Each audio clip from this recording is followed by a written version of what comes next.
사랑하는 새날 친구들 반갑습니다. 금요일 말씀을 나눌 신현민 전도사입니다. 여러분, 광야에서 약속받은 가나안 땅에서 하나님의 놀라운 능력과 살아계심을 경험한 이스라엘이면 언제나 그 믿음이 충만해야 하지 않았을까요?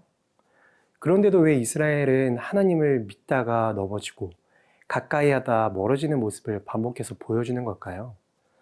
오늘 살펴볼 주제는 여호와의 세대입니다. 함께 본문 말씀을 읽어보겠습니다.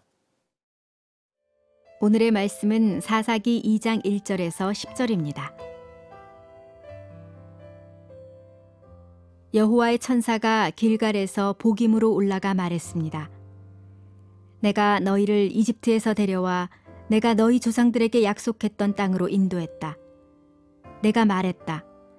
나는 너희와 맺은 내 언약을 결코 어기지 않을 것이다.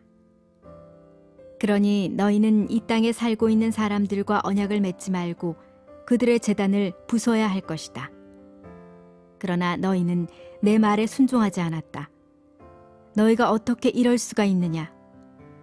그러므로 이제 내가 너희에게 말한다. 내가 너희 앞에서 그들을 쫓아내지 않을 것이다. 그들이 너희 옆구리에 가시가 될 것이요 그들의 신은 너희에게 덫이 될 것이다. 여호와의 천사가 온 이스라엘 자손들에게 이 말을 하자 백성들이 큰 소리로 울었습니다. 그들은 그곳의 이름을 복임이라고 하고 그곳에서 여호와께 제사를 드렸습니다. 여호수아가 백성들을 해산시키자 이스라엘 자손들은 각각 자기에게 분배된 땅을 차지하기 위해 갔습니다. 백성들은 여호수아가 살아있는 동안 그리고 여호수아 이후까지 살았던 장로들이 살아있는 동안 여호와를 섬겼습니다. 장로들은 여호와께서 이스라엘을 위해 행하신 모든 위대한 일들을 본 사람들이었습니다. 그리고 여호와의 종 눈의 아들 여호수아는 110세의 나이로 죽었습니다. 이스라엘 자손은 여호수아에게 주어진 땅, 곧 가하스산 북쪽의 에브라임 산간지대에 있는 딥낫 헤레스에 묻어주었습니다. 그 세대가 모두 조상 곁으로 돌아갔고 그들을 뒤이어 여호와를 모르고 여호와께서 이스라엘을 위해 행하신 일도 전혀 모르는 다른 세대가 자라났습니다. 3절 4절 말씀 함께 읽겠습니다. 그러므로 이제 내가 너희에게 말한다. 내가 너희 앞에서 그들을 쫓아내지 않을 것이다. 그들이 너희 옆구리에 가시가 될 것이요 그들의 신은 너희에게 덫이 될 것이다. 여호와의 천사가 온 이스라엘 자손들에게 이 말을 하자 백성들이 큰 소리로 울었습니다. 1장에서 사사기 기자는 이스라엘 백성이 여호와께서 함께해 주셨음에도 가나안 정복 전쟁에 실패한 원인은 이스라엘 백성의 불순종 때문이라고 말해 주었습니다.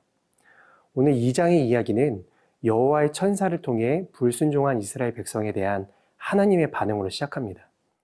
이스라엘 백성이 가나안 족속을 쫓아내지 않았던 것처럼 이제는 하나님께서도 약속의 말씀을 근거로 가나안 족속을 쫓아내지 않겠다고 말씀하시면서 그들이 이스라엘 백성에게 가시가 될 것이며 그들의 신들이 덫이 되리라고 말씀하십니다. 하나님께서 이렇게 말씀하신 이유가 뭘까요? 그 이유는 이스라엘 백성을 훈계하기 위함이었습니다. 부모가 자식을 훈계하고 징계하는 목적은 자녀들의 성숙과 회복을 위한 것이죠. 하나님께서도 이스라엘 백성이 하나님의 백성답게 살기를 원하셨습니다. 결국 이러한 징계와 훈계의 말씀을 들은 이스라엘 백성들은 소리 높여 울며 여호와께 제사를 드렸습니다. 하나님께서 우리를 너무도 사랑하셔서 불순종의 삶을 살아가는 우리에게 이스라엘처럼 징계를 내리시거나 훈계를 하신다면 우리는 어떤 태도로 반응을 해야 할까요? 잠언은 이렇게 말하고 있습니다. 훈계를 지키는 사람은 생명길에 있어도 꾸지람을 거부하는 사람은 길을 잃게 된다. 사랑하는 여러분, 우리가 하나님의 말씀에 순종하는 것 매우 중요합니다. 그런데 이에 못지않게 중요한 것은 하나님께서 우리를 훈계하실 때 즉각 반응하여 돌아오는 것도 너무너무 중요합니다. 어제의 말씀 기억하죠? 한 가문의 작은 타협이 모든 지파의 타협으로 번지고 결국 이스라엘이 하나님을 반역하는 모습을 우리는 보았습니다. 여러분, 오늘도 이 말씀을 통해 하나님께서 우리 안에 버리기 원하시는 것들이 있다면 지금 버리십시오. 하나님께서 인도하시는 생명의 길로 지금 돌아오십시오. 오늘도 이렇게 우리에게 말씀을 가까이 할 수 있는 은혜를 주신 이유입니다.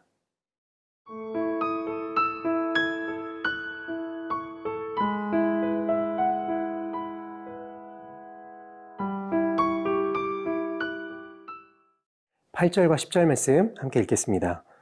그리고 여호와의 종 눈의 아들 여호수아는 110세의 나이로 죽었습니다. 그 세대가 모두 조상 곁으로 돌아갔고 그들을 뒤이어 여호와를 모르고 여호와께서 이스라엘을 위해 행하신 일도 전혀 모르는 다른 세대가 자라났습니다. 이스라엘 백성들은 각기 자기에게 분배된 땅을 차지했고 여호수아가 사는 날 동안과 하나님께서 이스라엘을 위해 큰 일을 행하신 것들을 경험한 장로들이 사는 날 동안 여호와를 섬겼습니다.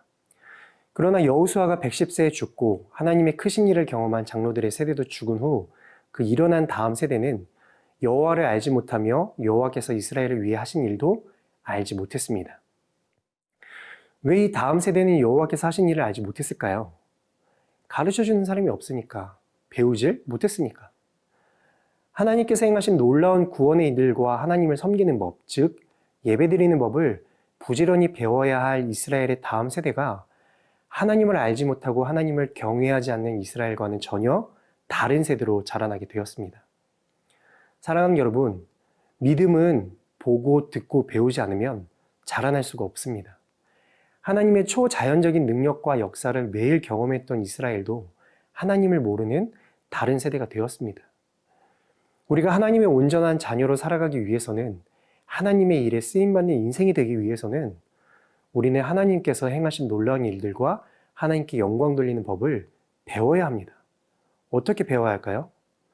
우리에게 주신 하나님의 말씀, 곧 성경을 통해서입니다.